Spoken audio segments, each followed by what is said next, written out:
In this video, I'm going to show you how to upscale images with Higgsfield AI. If you find this video helpful, please consider to like this video and subscribe to my channel. In saying that, let's just jump straight into the video. Okay, so come on over to Higgsfield.ai and sign in or sign up to your account. Then from here, inside of Higgsfield, we want to hover over image and scroll down and look for the option that says image upscale. So this basically is going to enhance the image quality. So click onto that.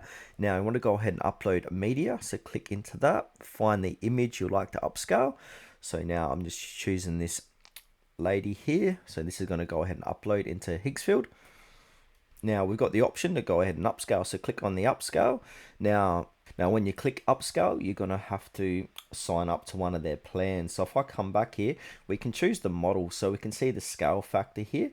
So we can change that by 1 by 2 by. We've got advanced settings. We can get into that as well. Sharpness, denoise, face enhancement. Now above all this, we've got the model. So we can go ahead and choose which model. So we've got Topaz or Topaz Generative Premium. So this is the fusion based model that adds creative details on its own. So you can select that and yeah, obviously click on upscale, and then you need to choose a plan if you don't have enough free credits.